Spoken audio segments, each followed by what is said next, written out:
Welcome to the Soulfull Sound Podcast. This podcast is about celebrating the leaders, teachers, and coaches who guide fellow humans to connect, heal, and discover themselves so they can express their gifts into the world. I am Simoneniles, a coach, sound healer, vocalist, and author. Thank you for being here with me today. In this Soulfull Sound conversation, I speak with Dr Saida Désilets. As a counterculture creatrix, body philosopher, and advocate for sexual sovereignty, Saida has also written The Emergence of the Sensual Woman, followed by her newest book, Desire. Her innovative method has been featured in Dr. Christiane Northrup's best-selling books, Women's Wisdom, Women's Bodies, and the Secret Pleasures of Menopause, as well as in the books of Dr. Rachel Abrams, Multi-Orgasmic Woman, and Bodywise. Saida is renowned for being the founder of the modern Jade Egg movement and visionary spokesperson for sexual sovereignty, and has created the Daring Project, a growing online membership of women from all around the world, assisting women to audaciously move from being a victim to confidently thriving in life. In this episode, Saida shares her personal healing journey, from being told that she had 2 weeks to live to living a full and vibrant life. She speaks about sexual sovereignty and offers some practical first steps that you can take to reclaim yours. Saida also talks about desire, which she regards as an emerging evolutionary force in our lives to be both harnessed and trusted as our own unique compass. Join us for this juicy conversation. Sweet. So I am so excited to have join me today Dr. Saida Désilets, and she is a body philosopher, counterculture creatrix, and advocate for sexual sovereignty.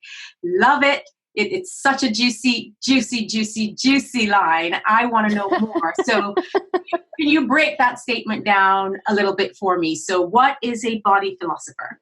Yes, absolutely. So body philosophy was something actually a student of mine called me at one point, and I realized she's right because a lot of what I do is somatically oriented. I have a huge body of work. It's called the Désilets method that I created years ago, specifically for handling and transforming sexual trauma, and then it became blossomed out from there around pleasure and relationship, etc. There's a big body of work where I really invite people to get into their body, especially their sensual sexual body. But then there's all these ideas that I have, these concepts, these premises that actually shift our relationship to the body. So the philosophy part comes of that. I actually created the art of succulent living philosophy to handle living this way because we don't understand living this way in our current society. So that's why body philosophy. I love it. And so I want to move on to the next part because this particular part is I'm really curious about this. So counterculture creatrix. Tell me all about that. What is that? Well, it's interesting because I recently spoke at a huge event. It was called Free the Feminine, and there was like tens of thousands of people being streamed into the event. And we had to do an intro. And that just came out of my mouth. And I realized actually it's true because what I've done, I have a project called the Daring Project, which is basically a global community of women from around the world. And the ideas that we discuss there about being daring, living life on our own terms, exploring things with respect and inquiry. What I realized that started to happen is most of the things I'm standing for go against the current culture. Right. Like it's sort of like we're going against the grain, which is actually very normal for my family inheritance. My father was always accused of going against the grain. He's like, it's not my fault that the grain's growing in the wrong direction kind of thing. And so, so that's, I feel like I've taken a stand in a lot of the premises and ideas I present. If we were to really consider them and exercise even just a portion of them, it would be a counterculture. It would be a very different culture where we could all coexist, but as sovereign beings and expressed beings. And that's very different than, the current climate of woundology and victimhood and blame and shame, etc. And I mean, it's so important for us to have that influence on the culture because it's an inside out approach, isn't it? We are influencing the culture as people, as individuals, as society. And if we don't make those shifts and changes, then the culture just stays the same. So I love that you don't see the boundaries and the limitations that a lot of people sometimes find themselves in, and you're ready to take a stand for what you believe in. So this is beautiful. And so the final part, you're an advocate for sexual sovereignty. So tell me all about that.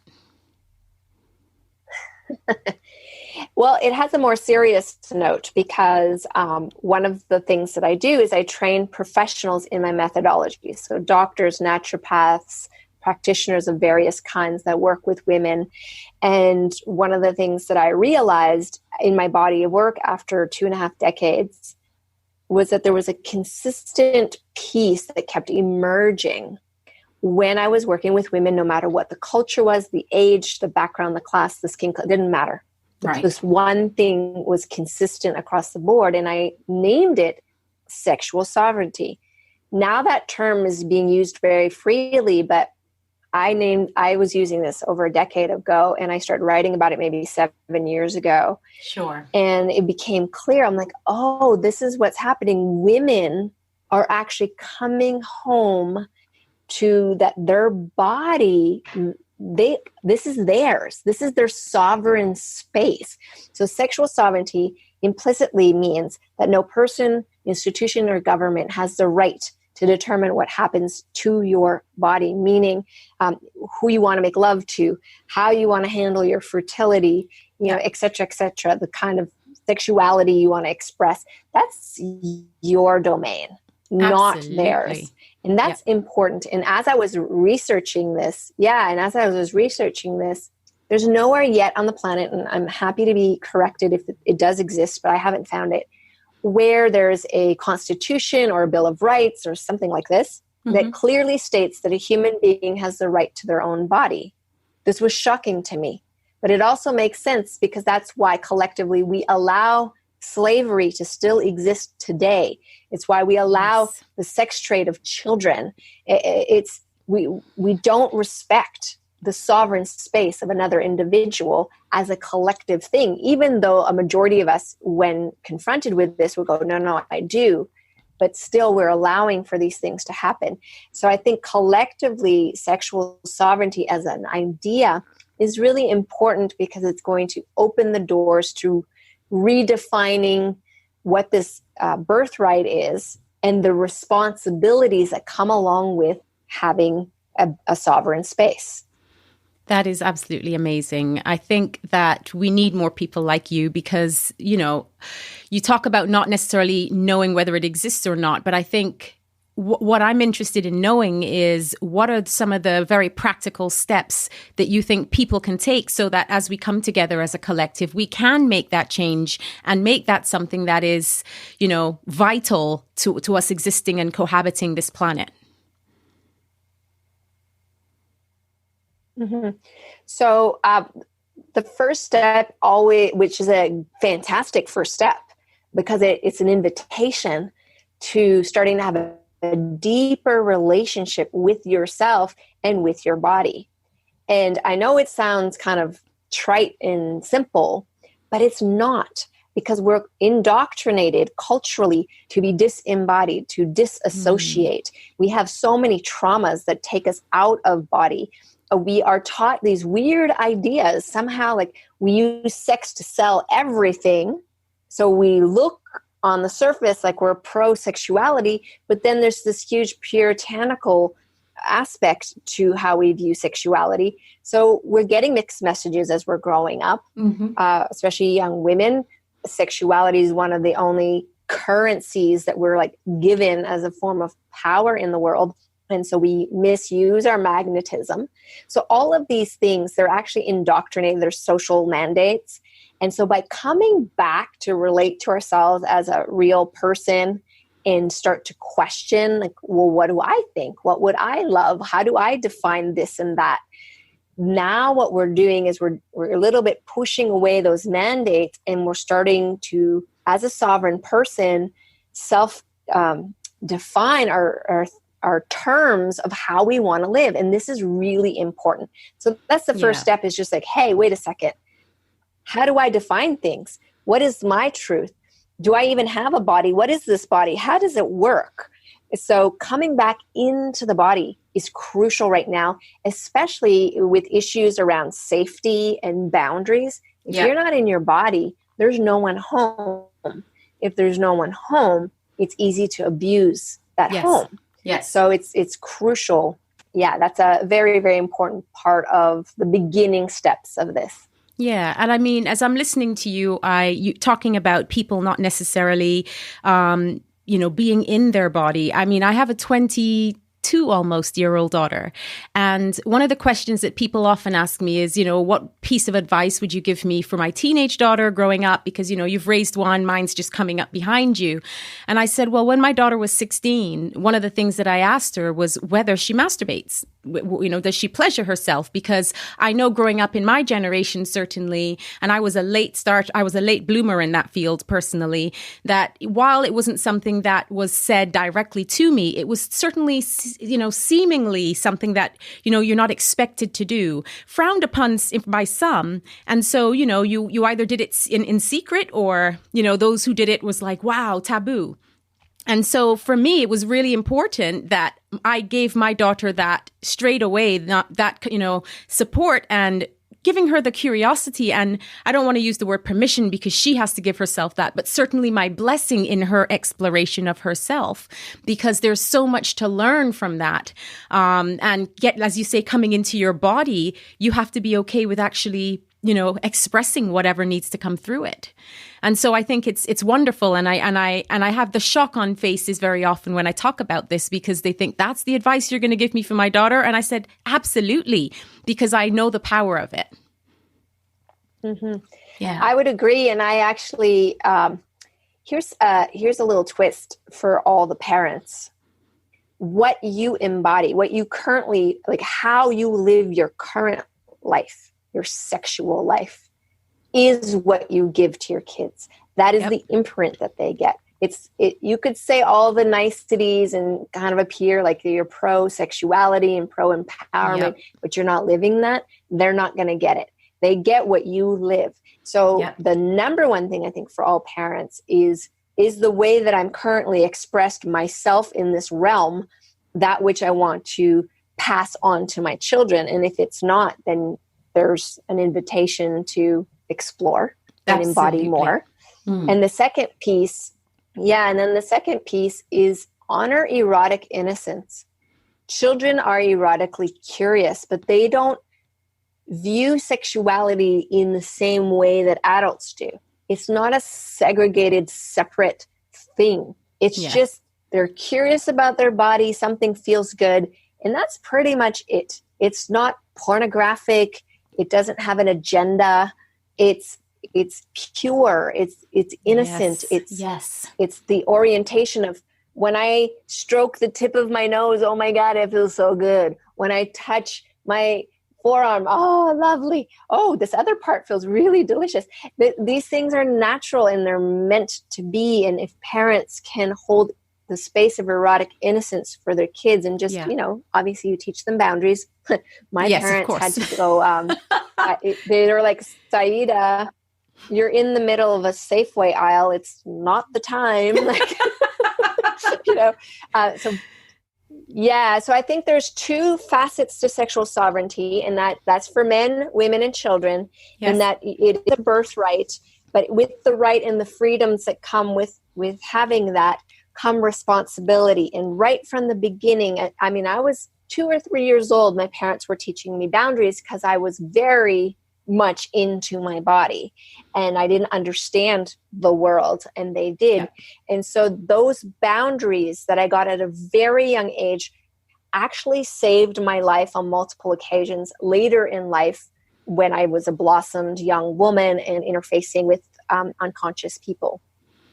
That's great. And I know that you've been doing this work for quite some time, a couple decades now, and you've done all of your research. And I'm curious to know what ignited this vision for you in the first place. What got you on this path? Do you have a moment that you can sort of talk about where you started? Yeah, I mean, there's several. There's the innocent moment of being 5 years old, having discovered a really special spot on my body that I thought all my girlfriends should know about. So sharing that literally in a little group circle, at the age of 5, and getting in so much trouble for it.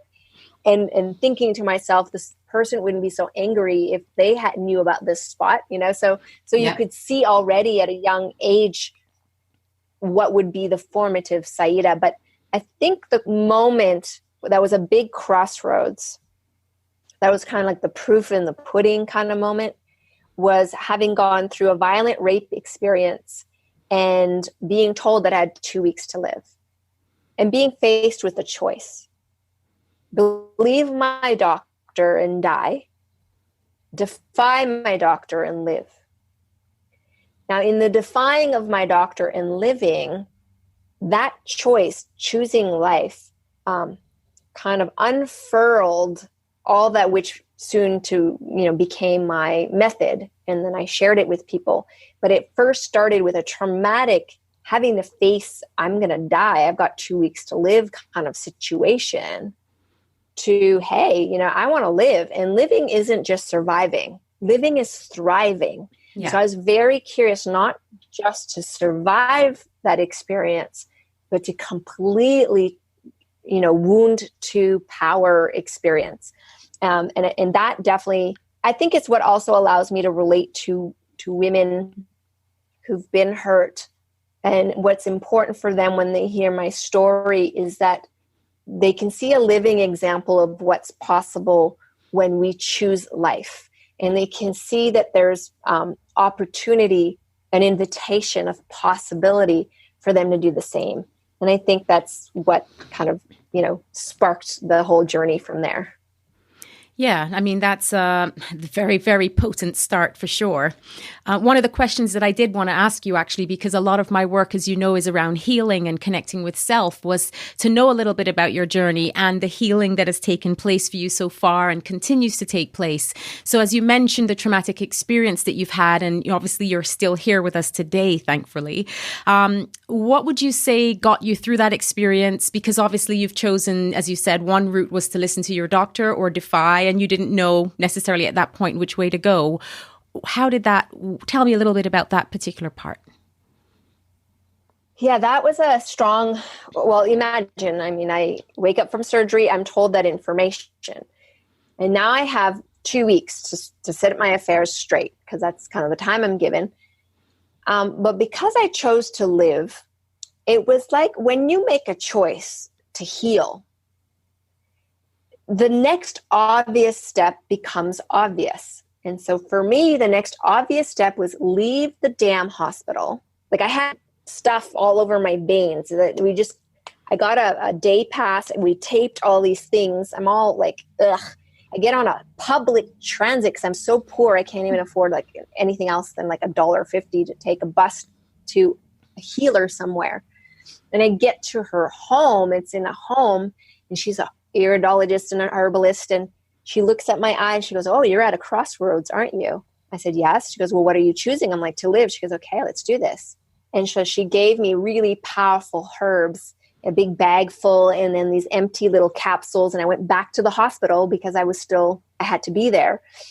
And I was like putting the herbs into the capsules in the hospital, having the surgeon come and discover I was doing that and screaming at me for putting this stuff in my body. And I was like, "Hey, look what I'm hooked up to.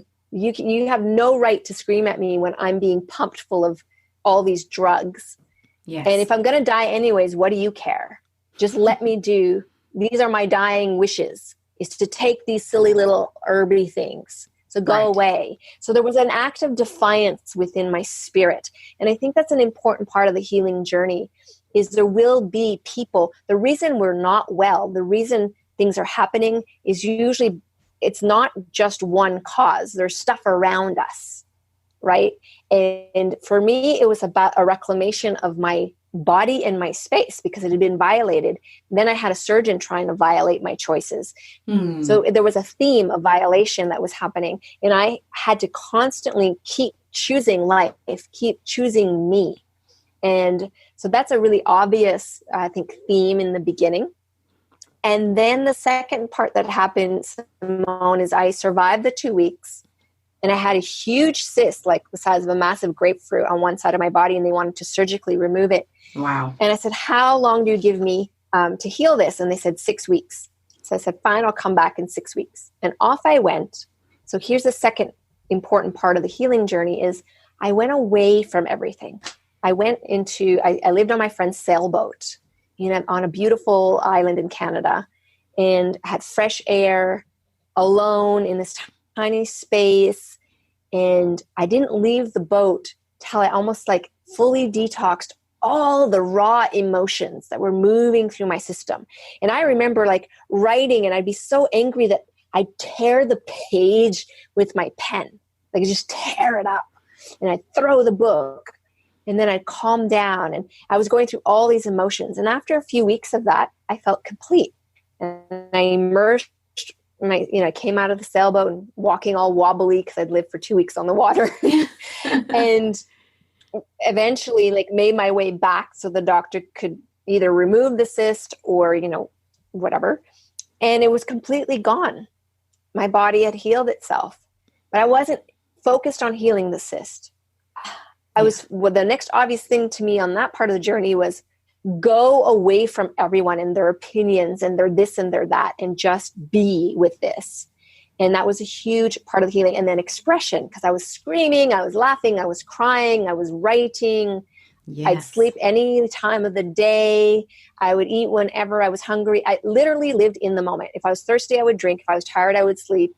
I would just in the moment. And that, I feel, played a crucial piece.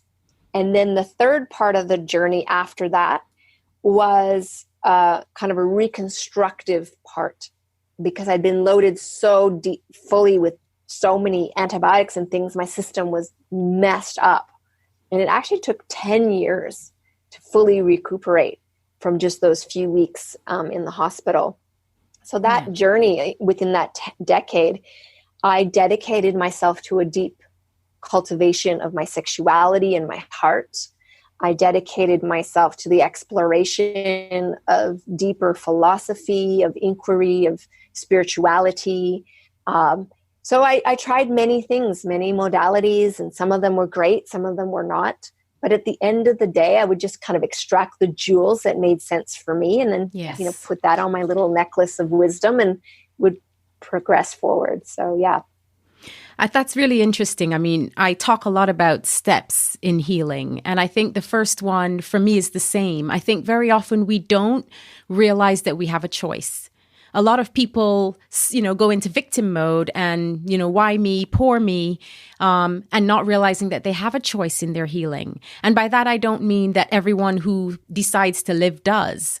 But it certainly starts with that step of, I choose to do this. I decide this is what's next for me.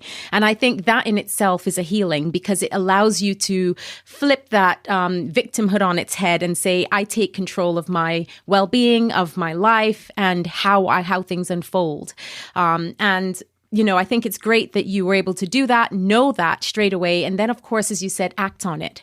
And creating the environment that supports that is so important. I think, going away, I know that you may not have thought going on the boat was connecting with nature, but you were around water. You thought, I just need to get rid of all the stuff that's not serving me right now, because I am the focus. My health is the focus. And you were able to put yourself first and thrive. So I think there's some really key nuggets there to take away straight away about you and the things, as you said, that you've grasped from your healing journey. And then going into, what do I do now? Dedicating yourself to all the things that you wanted. And, as you said, it was a long journey. So there must have been some patience in there amongst the frustration and life's ups and downs, but you had it very strong. That defiant spirit stood up and said, hey, I'm not going to take none of this. I am standing up for myself and taking what I want and what I know I deserve, which is amazing. And the choice that I made, it sounds silly, like die or live, right? But that choice to live still today impacts my choices. And if I'm not feeling well, even today, whether it's an emotional thing or a situational thing, I will remember that choice. I'm here to live, but not just survive. I'm here to thrive. What do I need right now? And sometimes I need to shut out the world. Sometimes I need to go and have a full connection with a bunch of women friends and immerse myself in all that oxytocin. Sometimes I need to make love with my partner. Sometimes I need to get creative in my work. Yes. Whatever becomes obvious will show itself.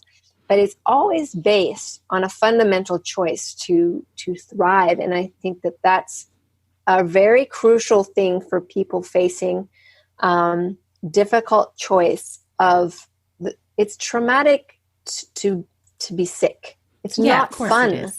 You can't make light of it. It's horrible. And yet there's it's like if you could imagine that you're a piece of coal and all this pressure called illness creates the diamond. And so it's like we, through our deepest wounds, become the most powerful versions of ourselves. And if we can understand that that is life, it's not the end result, it's the journey. It is, yeah. And sometimes the journey is really hard, but we still have choice even when it's hard. Yeah. And I remember actually, Simone, looking down from the hospital at the people down below, just walking. They were rushing, it was like they're rushing to their next appointment. They were rushing around. And I'm like, wow, they're not even aware of how lucky they are. Here I am dying and they're alive and they're not even aware that they're alive. And they're not even aware that they're lucky. And they're not even like, they're just taking it all for granted. I have never, from that moment forward, taken any of this for granted. It could end like this. Absolutely. And I think that's the other gift of being out of balance, is to realize the preciousness of life. Yeah. Like, okay, it's a little kind of a hard way to learn it, but you learn it. And once you've learned it, it's an asset for the rest of your life. Yeah, and I think what is really important about some of the things you're saying, being present, but also when you say things show up, when you're allowing yourself to, you've made the choice and, things show up and tell you what to do next. I think it sounds simple, but it also takes an inner knowing and a connection with yourself and a trust in that intuition, because often these things come through to people and they don't actually notice. What do you think is the key that allowed you to notice and then follow through? Yeah, I was just going to say that. So okay, great. I'm really glad you asked. There's an element that's important, and I don't know if why this was true for me, other than perhaps it was the genius of my own essence, my future self, kind of reaching back into those moments going, this is important. Yes. But Simone, I never, ever thought of myself as a victim of rape. It didn't occur to me, nor did I ever put the power in the perpetrator. I didn't need anything from him or actually anyone to claim my life, to claim my healing. And I think that's really crucial, and why possibly I healed so thoroughly. And it wasn't until many years later, that someone said, you're a victim of rape. And I went, what? Huh? Who says? So here's what I want to do as a distinction, so that I don't, I might offend a few people, but I want to distinguish this. We all have victimization experiences. They're inevitable. These are out of our control and they happen. But it is a conscious choice whether our identity locks into that moment. And my identity never locked into that moment. My identity was locked into living. Maybe because my situation was so extreme that's why that happened. But I have noticed that if we adopt the identity of victim to something, then we never actually take our kind of like power back. And when we do that, then we're in the blaming, shaming, and labeling game. And then it's impossible to heal thoroughly, because you can't heal. Because if you were to heal, you'd have to let go of the label. of being victim. You understand? So there cannot be a complete healing. So from victim to sovereignty is a choice. It's a journey, but it's also a choice. And if people have already identified that way, the good news is you can look at it and go, oh, I see that I did that. But now I identify with whatever it is, like being alive, being a creatrix, whatever it might be. And then not ignore the pain, not avoid the pain, that kind of thing, but to dive in and have a reclamation experience so that we can fully inhabit being here. I think that was at the fundamental crux of the success of my healing. Yeah, that's beautiful. Choosing one or the other, making a massive difference. Victimhood or sovereignty. I love that. I love that kind of scale that you've kind of put there. We can see equally both sides and how it can affect, the circumstance and the outcome. That's beautiful. Thank you so much. So I know your work. I love your work. We've known each other for quite a few years now. And we spoke about this recently, actually, how wonderful our friendship has blossomed so quickly. Meeting in a seminar 3 years ago, just happened to sit next to each other, connected straight away. And, we're just, can't separate now. It's just not possible. We're connected forever now. And I love the work you do. And I know that many people see you as a guide, a midwife. I love that. And, a cheerleader. You certainly have been a cheerleader of mine for a while, which I really, really appreciate. And I'd be curious to have a snapshot or if you can kind of paint a before and after picture of one of the clients you might have worked with, what was the beginning of that journey? And obviously they've gone through your work, and what is happening right now? Oh gosh. Well, there's so many. One great thing is on my YouTube channel, I actually did a mini documentary on this, and we follow three very unique women through their journey. It's called A Journey to Sovereignty. So definitely, people could check that out. But I do want to share a story because I think stories are very impactful. Absolutely. And so the story goes a long time ago. This is really at the beginning of my career. So I was very new to sharing, very fresh in my own healing. And the community that I lived in, all the women were like, what have you done? What are you doing? Can I have some of that? So I started to run weekly classes, and one of the attendees was a woman in her early 70s, and she was English, and she was frail and brittle and very English. And in that class, I was teaching many things, but I included a practice with something called the jade egg. And so her first class, she says, we're all lying in a circle. We're covered up. It's totally safe. Heads towards the center. And she says, I just hear her voice because we're not seeing each other. You want me to put what where? Love it. Not a bad English accent either. And I was like, oh, yes, I do. Yes, this is what we're doing. But don't feel like you have to do it. But this is the invitation. She couldn't do it. But it was a 5-week course. And I think she did at least 4 or 5 of them. Like she studied with me over a whole year and a half. She kept coming back and coming back. In every class, she would be crying in tears. But at the end of that journey, on that final day of her last class, she announced that she had found herself a young 50-something-year-old boyfriend who thought he hit the jackpot. And I was just covered in goosebumps because here's a woman a year and a half prior in her 70s, hadn't given up on sexuality years and years and years ago. And when she'd had sex, it was kind of mediocre. So what's the big thing about it anyways? And why should I bother? I'm an elder.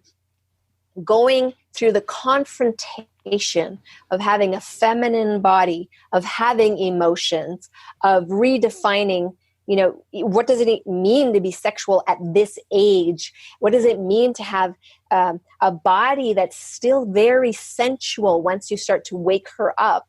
All the way to the point where she had got herself a boyfriend that was 20-something years younger. That's great. And she was fully like, I know. I mean, I was like, if she can do it, we can all do it. And she's not unique. I've had many other clients in that age group have almost identical experiences of reclamation. And more than reclamation, I would say an inhabiting of their sensuality and their sexual power. And I admire any and all women who choose to take that first step into deep self-respect and curiosity around who they are as human beings. Oh, that's such a beautiful story. That is beautiful. I love, love, love, love that story. When you think of your clientele, just curiously, what's that age range? From what age up until, I know, you have women in their 70s and maybe even older, but what's the age range that you work with? Well, I think typically it would be 30s to mid 50s is the bulk of my clientele. Okay. I have taught as young as 11-year-old girls and boys, because there was a point where I was teaching both, by the invitation of the parents who had the kind of children who are mature enough to understand these things. And the parents wanted them to have a different education than porn, for example. Mm-hmm. All the way up into now, one of my clients, she's 90, you know? Amazing. And so sexuality for me doesn't have an age. I often speak on professional stages around sexuality and ageism with myself and a colleague who's a gynecologist. We address this issue both from a psychological and gynecological point of view. Yeah. And the importance for people to understand, if we could reframe sexuality as your aliveness, and it has no age, and then we can cultivate aliveness throughout our life. And when we have more aliveness, we enjoy life a lot more. And so it's that perspective that I like to bring to people. Yeah, and when we enjoy life more, that ripples out into everyone around us. This is what I love about healing work and really, honing in on the essence, because once we start to explore that and bring that more into our lives, it affects our partners, our children, our neighbors, our community. And of course, the ripple effect is endless. And that is what it's all about. So I think that's so beautiful. What inspires you? Many things inspire me. But I have to say that when I'm in a place where I get to lead, say, a group of women into this journey, invite them into this journey, women are just their power and their strength and their tenderness and their vulnerability and their willingness. Like they so desire more than what's going on, and their willingness to step into the mystery and to trust, even though it's hard, and they do it. Wow, that inspires me so much. And it's their tenderness and the impact of social mandates, domestication on women, that really inspires me, because I want to be that voice that gives women a different possibility, hence the counterculture piece. It's like, yes, I get that this is the norm and we've learned all these things, but there's another possibility. And actually with my research, so when I did the dissertation, there was one piece of information that blew my mind. And it was, I thought that I was going for, say, which technique creates the best result for women. We're going to teach those ones, right? So I was measuring to see which techniques, and I was measuring people who had learned from me, and they were doing surveys, etc. And then my stats guy, he was like, did you know that you're having lasting positive transformation with women even if they never practice? I was like, are you kidding me? This ruins everything. But then it was good news. But this is important for healing. Doesn't matter the modality.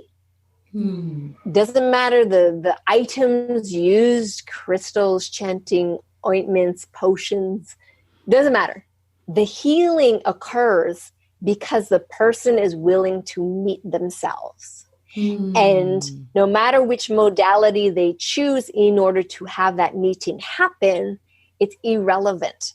As long as they're 100% in with that one thing that they're choosing. So whatever way their healing is going to unfold, we're attracted to different modalities. Great. But it's not the modality that's healing you. It's you that is healing you. So I find that really crucial to point out on the healing journey, so that we don't give our power to a person or a technique or a thing. Because in the end, right? And I think maybe healers, one of the gifts they give people, it's like borrowed faith. And sometimes you need it. When you're in that dark night of the soul, when you're desperate and you just don't know how, the kindness, the groundedness, the open-heartedness of a healer creates a safe space that says, it is possible, and I'm going to stand here with you and be on this journey with you. You are not alone.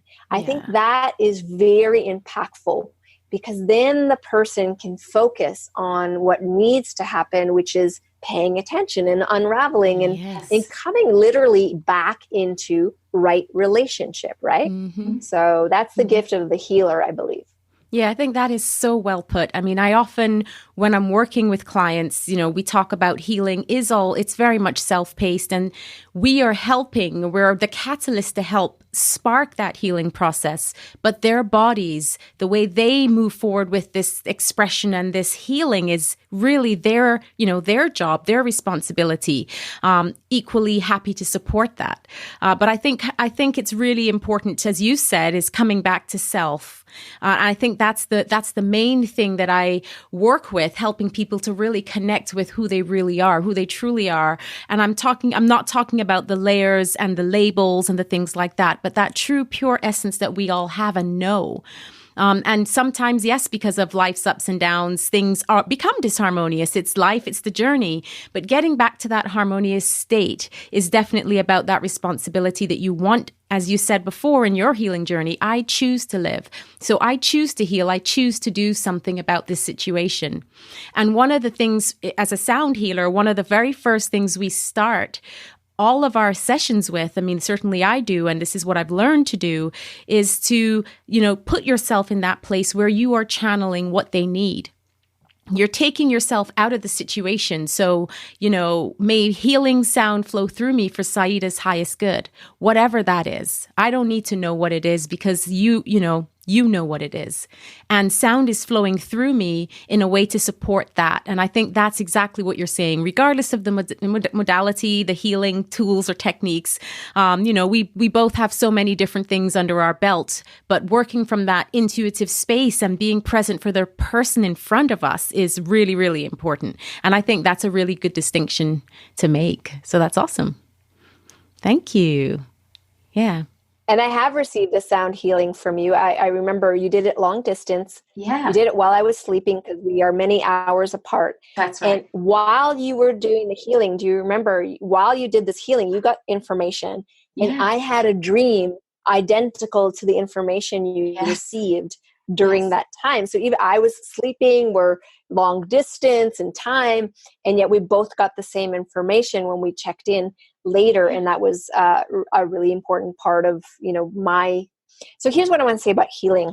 I actually want to say a poem, if you don't mind. I'd like to share this poem. It's my shortest poem, and it actually won some awards at some point in my life, but it's really relevant to what we're talking about. So here's the poem. It is through loving that we heal, because in truth, there is nothing to heal, only the loving to reveal. And the reason I like this poem is that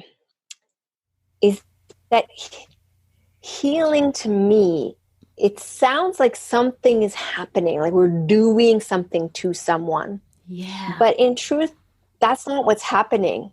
We're just becoming congruent again. And it's the loving that actually, by revealing the loving, like the state of that frequency of deep self-respect, of allowing ourselves to be in right relationship, that actually rights everything that's off. Yes. And that's because we have an intelligence that just needs a little space come back into balance. And so I wanted to share that because I've received very powerful healings from you, and also how every time, even just talking to you as a friend, there's a kind of a realignment, a coming back into that state of deep loving that seems to rectify when I'm kind of off. Yes, sisterhood. It's beautiful, isn't it? I love that poem. I'm going to get that from you, and I'm going to definitely put that somewhere on the page where this podcast is going to be, because I think it's such a beautiful and clear, simple, and really to the point, which I love, which is pretty much how you are. Yeah, love that. So I know that you're an avid reader. You do a lot of, you read a lot, you write a lot. And I'm just curious if there are any books out there, if there is one book that you feel has really influenced your journey so far. There's like a million books that have influenced my journey. But I have to say the work of Brené Brown, more so now, like if I had read it 20 years ago when I was really in the midst of my healing, they would have been powerful because I felt a little bit alone in my rebelliousness. But now as I read them, they're more like affirmations of my knowingness, if that makes sense. I'm like, I say that, or I feel that. So I'm just grateful for how she articulates things. And I think Braving the Wilderness for me has been an exceptional book that she wrote, because the wilderness is your own nature. It's not the thing out there. It's your own nature. Braving your own nature, being willing to be in that place, because that's also what healing's about. Is we've lost contact with certain facets of ourselves, either because of traumas or just upbringing or whatever. And when we brave that space, like the things we don't want to look at, we go there, the empowerment that happens is profound, and it takes courage. This stuff isn't easy. And I love that book because it's clear, it's honest, it's got science also in there, it's got heart in there, it's got invitations to explore. So I think that book is pretty wonderful. Yes, I'm sure there are many, but I really love Brené Brown as well. So I think that's awesome. It's a wonderful book. She's a great author. And so you're an author. You've got quite a few books that you've written and co-written and contributed to. And I was very happy to read your latest book, Desire, which I know is available on Amazon and through your website as well, I believe. And the topic of desire is so interesting for me. I think reading your book, it has certainly helped me to change and grow my perspective on desire, how powerful it is when we harness it. And in ways that I think often when people hear the word desire, they bring it down to a very mundane level. And so I'd love to know about desire. I want you to just tell me about what that is. What's desire? Oh, I love this topic. I know you do, but I so love hearing you talk about it. So please. Well, let's frame it like this. Because, again, unusual background, unusual way of growing up. So very early in life, we're talking early childhood, a clear experience that this thing that feels so good somehow is bad and evil and dirty. This thing that feels so natural is like currency, and you're using it to sell stuff. And so there was a lot of confusion around that. And then reading thoughts of ancient philosophers, religion beliefs, like everything was pretty negative, that the source of most human suffering is locked all the way down to desire. And in my body, Simone, in my soul, in my being, that felt wrong. There's something wrong with that. It's not my lived experience. How can this be true? So there is suffering associated with desire, but I distinguish it in the book that those are hijacked desires. And we can get into that in a minute.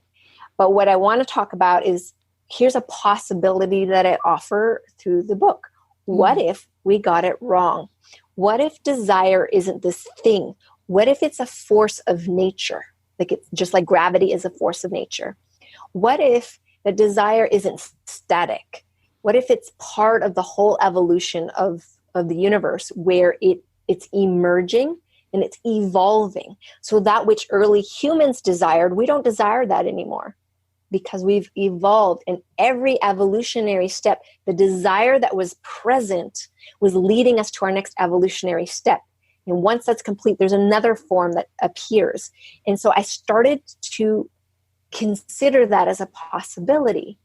And then I thought, well, if that is a possibility, then my own, say, prime directive, because I really believe each of us is born with a genius, something that is intelligent and has a particular gift to offer the world. And that gift unravels slowly over time, and it also evolves and emerges over time.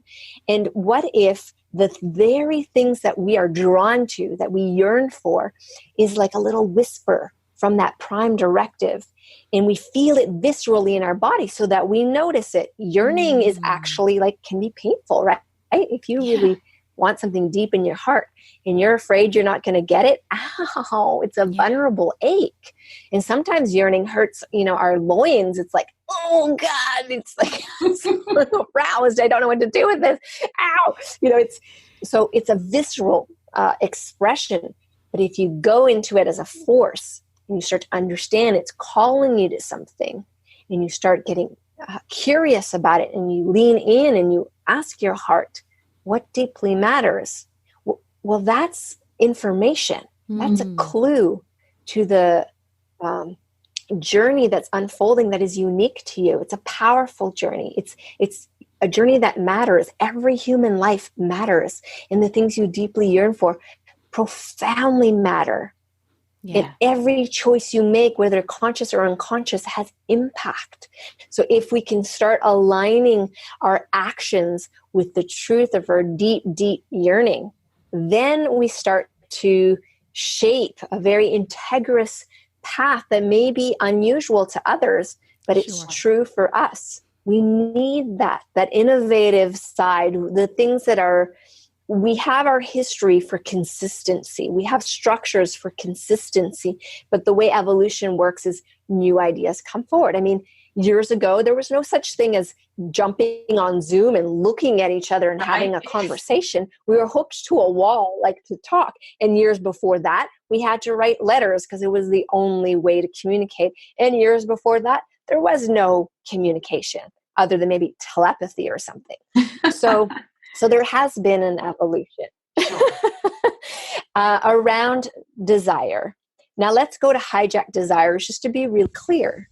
So how does that happen? So let's take love, for example, because love is something most of us can relate to.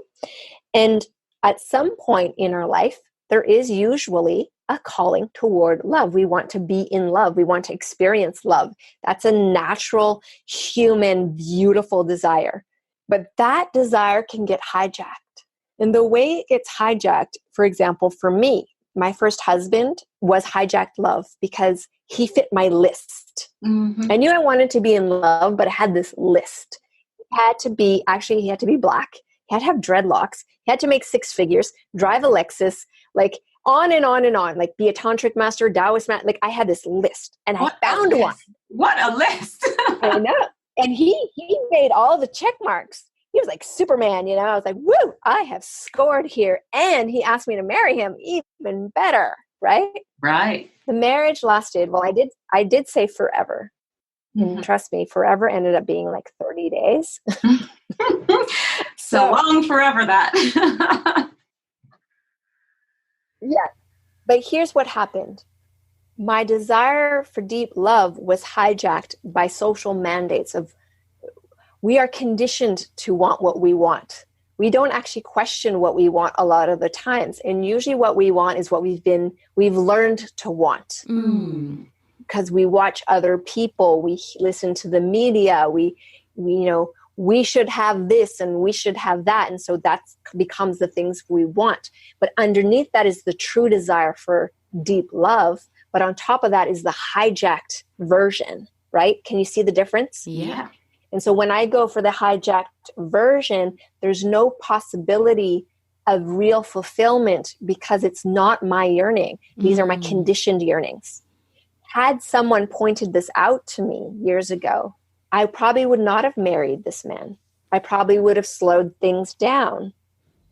But I didn't, because I was living according to these mandates. Yeah. And I learned from it, thank goodness. There's a learning in that, so I don't want to erase that. But the beautiful thing of the book is it offers a clear way of, like, there's 6 different desire songs: eros, love, procreation, thriving, rapture, which is a spiritual desire, contribution.